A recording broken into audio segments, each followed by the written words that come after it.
Bonjour et bienvenue sur le plateau de Tech Fest TV. Tech Fest, c'est le premier événement tech et innovation des territoires et c'est un festival qui se déroulera les 1er et 2 février 2024 à Grenoble. Aujourd'hui, nous allons parler décarbonation de l'industrie avec Frédéric Torrent de chez Allyson Group.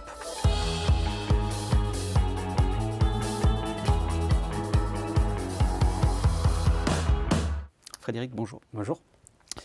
En France, l'industrie est responsable, selon le Centre interprofessionnel technique d'études de la pollution atmosphérique, de 18% des émissions de gaz à effet de serre. C'est la troisième source d'émissions derrière les transports et l'agriculture. L'innovation a permis, ces 3 dernières décennies, de fortement réduire l'impact carbone de l'industrie. En 30 ans, ce secteur a en effet réduit de près de 48% ses émissions de gaz à effet de serre. Dans le même temps, pour comparer, le transport les a augmentées de 5%. Si l'industrie peut donc apparaître comme un bon élève pour atteindre la neutralité carbone, le chemin est encore long, très long, d'autant que la vitesse de réduction des gaz à effet de serre a tendance à ralentir. Pour parler décarbonation, je reçois donc Frédéric Torrent. Vous êtes directeur d'exploitation chez Allyson Group. Tout à fait. Merci d'être avec nous. Allyson Group, peut-être pour commencer, comment contribuez-vous à décarboner l'industrie ? Donc chez Allyson, nous sommes spécialisés dans l'emballage. Ça fait 20 ans qu'on accompagne nos clients, petits et grands, autour de ces thématiques-là. Et en écoutant nos clients, on s'est rendu compte qu'il fallait qu'on prenne un virage vers l'emballage réutilisable.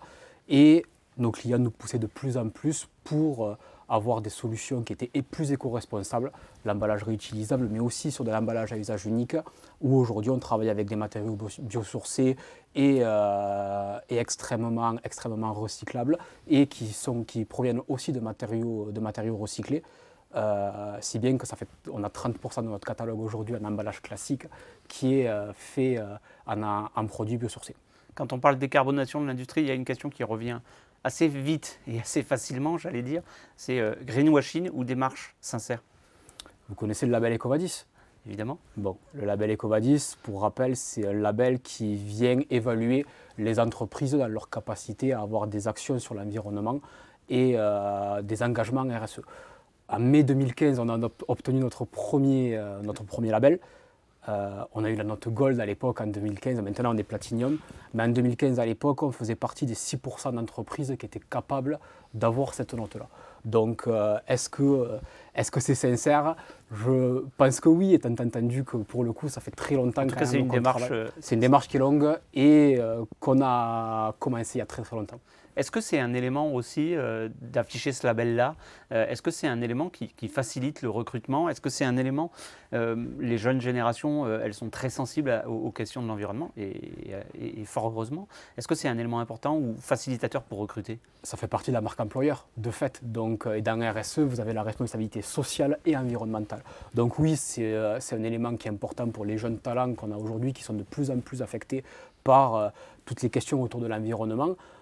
Donc oui, ça nous aide beaucoup à recruter, d'avoir des notes qui sont aussi hautes et avec une responsabilité de l'entreprise et de l'employeur, de fait, qui est tournée vers l'environnement. Je reviens sur la décarbonation. Comment ça se passe avec vos clients ? Alors on l'a compris, vous l'avez dit, c'est une démarche chez Allyson qui est ancienne. Comment ça se passe ? C'est vous qui dites à vos clients, là, tu peux mieux faire, ou c'est eux qui vous challengent en vous disant « là, je veux mieux faire, comment vous pouvez m'aider » ? Le virage qu'on a commencé à prendre vers notamment l'emballage réutilisable, on y reviendra je pense un peu plus tard, ce virage-là, on l'a pris par et pour nos clients. Ce sont nos clients qui sont venus nous challenger sur cet emballage-là. Aujourd'hui, bien entendu que ce sont eux qui ont été les premiers à nous inciter à travailler sur l'emballage réutilisable, par contre on a eu de belles réussites. Dans l'industrie automobile, dans l'industrie logistique, dans le retail, dans l'agroalimentaire. Et ces réussites-là, bien entendu, qu'on veut les dupliquer. Aujourd'hui aussi, pour ne pas vous le cacher, on a une grande chance chez nous, c'est que c'est quelque chose qui est de plus en plus porteur. On en entend parler de plus en plus et tout le monde veut aujourd'hui passer ce cap de l'emballage réutilisable. Donc pour nous, commercialement, c'est beaucoup plus simple. Alors décarboner, pour vous, si vous êtes un spécialiste de l'emballage, c'est décarboner l'emballage, ça marche comment ? Ça veut dire quoi ? Bon. Aujourd'hui, comment dire ? Donc, si vous parlez de décarbonation de l'emballage, Il y a toujours du plastique. Il faut revenir à ce que c'est l'emballage. L'emballage, ça sert à quoi? L'emballage, ça sert à transporter, protéger vos produits et pouvoir livrer vos clients. La décarbonation, elle ne peut arriver que si et seulement si vous continuez à tenir le rôle de l'emballage. C'est obligatoire de fait. Donc nous, aujourd'hui, qu'est-ce qu'on fait? On travaille sur des emballages, encore une fois, comme je vous le disais, qui sont biosourcés. Sur l'emballage à usage unique, quand nos clients ne peuvent pas passer sur de l'emballage réutilisable. Ensuite, derrière, vient l'emballage réutilisable. L'emballage réutilisable, aujourd'hui, une caisse plastique, pour pas la citer, je pense qu'on y reviendra aussi après, une caisse plastique, aujourd'hui, quand elle fait plusieurs rotations et quand elle a plusieurs années de durée de vie, elle est plus écologique et plus économique que n'importe quel carton. Donc ce que vous dites, c'est que vous dites à un industriel, ne m'achète pas du carton que tu vas utiliser une fois et jeter, trouvons la solution peut-être avec un emballage plastique qui sera biosourcé ou voilà, mais que tu vas garder X années ou que nous on va faire tourner auprès de différents clients pour que finalement, en matière première, en ressources, on arrête de piocher et qu'on réutilise la même chose plusieurs fois. C'est ça que vous faites aujourd'hui? On le fait peut-être différemment, pour la simple et bonne raison que vous avez des clients chez qui c'est possible de mettre de l'emballage réutilisable. Il y en a, un client, je vais vous dire, je vais prendre un exemple, un client qui est en Europe, qui va expédier de la matière en Inde, il n'y a pas d'intérêt à faire revenir le plastique. Il n'y a aucun intérêt parce que le coût carbone du retour, donc de ce qu'on appelle la reverse logistique, il va être plus important que la perte finalement de l'emballage classique. Donc on étudie les schémas logistiques de nos clients. Et une fois qu'on a étudié les schémas logistiques de nos clients, on est capable de leur dire reste sur un emballage qui est plus côté biosourcé à usage unique, ou là, parce que tu as une boucle qui est fermée, parce que tu as une boucle qui est rapide, pas sur de l'emballage réutilisable, tu vas y retrouver économiquement ton compte. Ce qui veut dire que vous êtes à la fois spécialiste de l'emballage, évidemment, mais aussi spécialiste de la logistique pour comprendre tous les flux, comment ça marche, qu'est-ce que ça rejette comme CO2. Ça demande une expertise à 360 quasiment. Alors encore une fois, ce sont nos clients, cette expertise-là, on l'a appris avec nos clients. On a commencé avec certains, on a eu de belles réussites et on a continué à dupliquer ces modèles-là. Donc à chaque fois qu'on va chez un client, quand on parle d'emballage réutilisable, la première chose qu'on fait, c'est pourquoi faire? Quels sont tes flux? Vers où ça va? Comment ça revient? Est-ce que tu dois le laver? Est-ce que c'est un emballage qui doit être solide, etc. Donc on a plusieurs questions et ces questions-là, c'est un peu de l'ingénierie avant même de parler d'emballage, avant même de parler de vente ou autre chose. Et aujourd'hui, c'est plus cher de faire un emballage responsable que… Ah, mais de fait. De fait, c'est plus cher, mais c'est plus cher à l'acquisition. Donc on est allé créer pour nos clients d'autres modèles. On parle de location, on parle de facturation à l'usage. Aujourd'hui, je reprends un exemple, un emballage plastique pour le fruits et légumes. Que je peux trouver dans mon supermarché, par exemple. Dans n'importe quel supermarché au rayon fruits et légumes, vous trouverez des emballages. Cette caisse-là, aujourd'hui, parce qu'elle a une durée de vie de 7 ans, parce qu'elle va faire entre 8 et 10 rotations par an, elle est économiquement et écologiquement plus vertueuse que n'importe quel carton que vous pourriez mettre dans un champ. Simplement, il faut que la caisse elle aille au bon endroit pour être remplie, donc elle aille chez le producteur, qu'après elle soit envoyée au supermarché et qu'après elle reparte chez un producteur, ou peut-être même il y a une étape intermédiaire pour du lavage. Mais c'est ça, sur ces éléments-là que vous accompagnez vos clients aujourd'hui. C'est sur ces éléments-là qu'on travaille. On va même encore plus loin. Il y a 14 ans maintenant, le logiciel a fêté ses 14 ans là, en janvier, on a créé notre propre logiciel de traçabilité.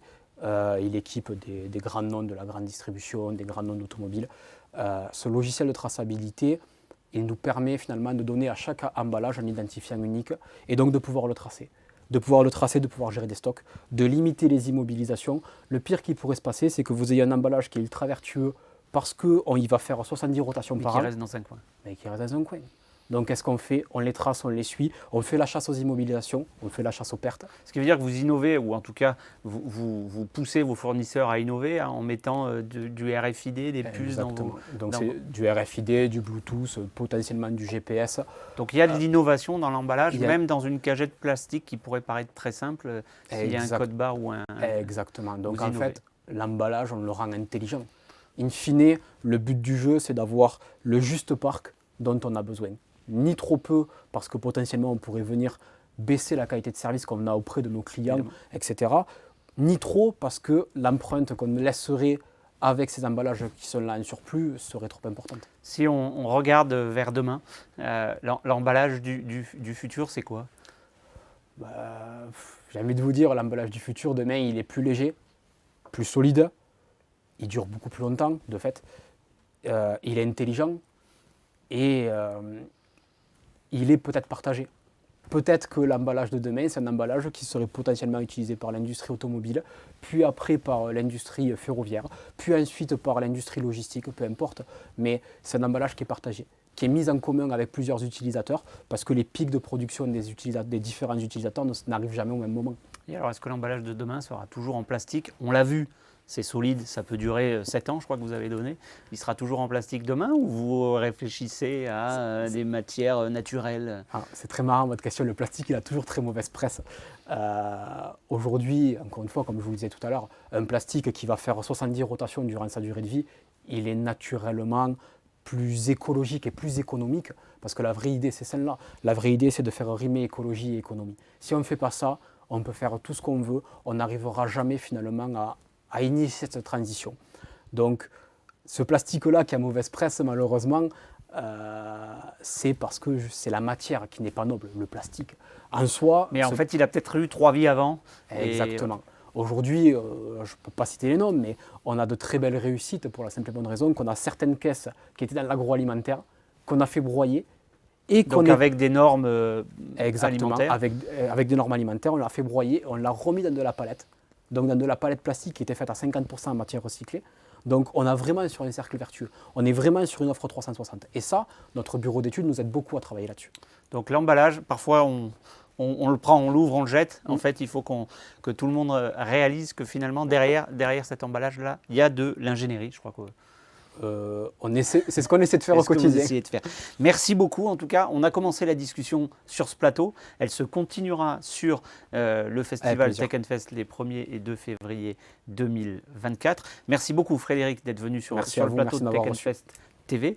Et merci à vous de nous avoir suivis et à très bientôt pour un nouvel épisode de Tech and Fest TV. Bonne journée.